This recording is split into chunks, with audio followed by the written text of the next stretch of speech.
안녕하세요. 오늘은 수요동사를 활용한 사형식 문장 의문문 강의를 한번 해볼 겁니다. 오늘 알아볼 패턴, 너는 너희 언니에게 너희 옷을 빌려주곤 했어인데요. 포인트가 두 개가 있어요. 첫 번째는 수요동사 패턴입니다. 누구에게 무엇을 빌려준다, 준다라고 해석되는 수요동사.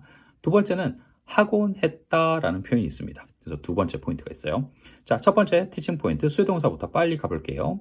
수요라는 말은 누구에게 준다라는 말입니다. 그래서 수요동사들은 공통적으로 누구에게 무엇을 준다라고 해석이 됩니다. 좀 번거롭지만 누구에게 무엇을 준다, 준다, 건네준다, 만들어준다, 요리해준다, 사준다, 가르쳐준다 다 해당되는 거예요. 그리고 조심해야 되는 게 맨 마지막에 있는 누구에게 무엇을 물어본다, ask도 수요동사라는 거. 이거 잘 지도를 해주시고요. 여기 있는 리스트는 다 암기를 해야 됩니다.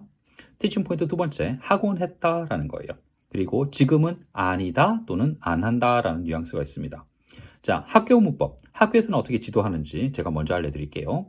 학교에서는 used to lend A, B에서 used 이 표현을 그냥 과거 동사로 보는 거예요.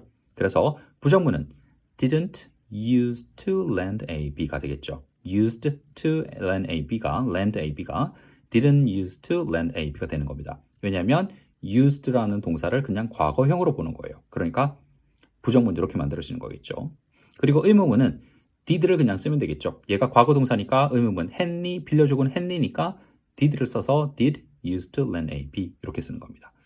그리고 아주 정중한 표현으로 used not to lend A, B라고 쓰기도 하거든요. 근데 이거는 굉장히 격식을 갖춘 포멀한 표현이니까 일단 used에서 used를 그냥 과거 동사로 본다. 그래서 부정문은 didn't 쓰면 되고 의문문은 did를 쓰면 된다. 우리가 알고 있는 거랑 그대로입니다.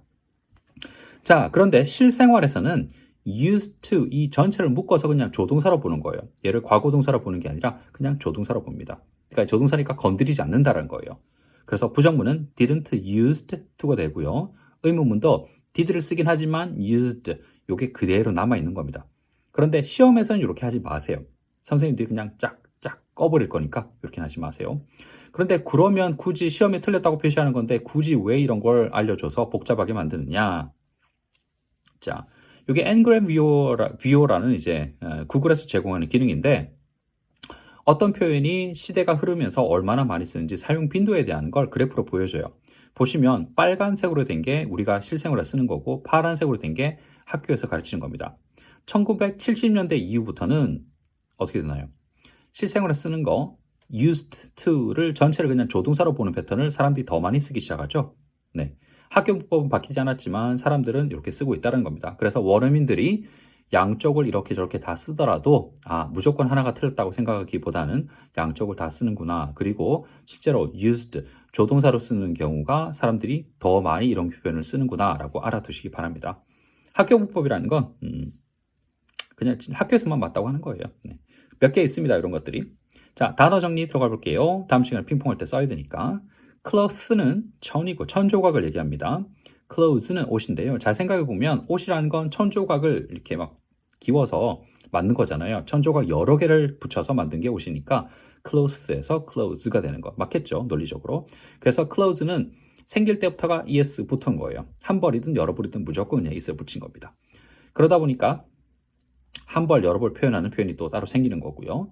그 다음에 옷이라고 할 때 clothes는 가까운이라고 할 때 close하고 발음이 똑같아요. 그냥 close 하면 됩니다. School report 성적표 on weekends 주말마다인데 뒤에 s가 붙었잖아요. 그러면 s라는 건 반복된다는 거니까 주말마다 또는 주말 우리말로 주말에라고 하더라도 s가 붙어 있으면 반복되는 거구나. 한 번만 그러는 게 아니라 여러 번 그렇게 한다는 거구나. 그렇게 생각해 주시면 됩니다. Secret 비밀이고요. Present on your birthdays도 마찬가지 s가 붙어 있는 건 생일날 한 번만 올해 생일 한 번만 그런 게 아니라 생일마다 그랬다는 거죠. On Sundays도 같은 요령이고 s가 붙어 있는 건 반복된다는 거. Pancake 이렇게 있습니다. 다음 시간에 핑퐁 해볼게요. 안녕.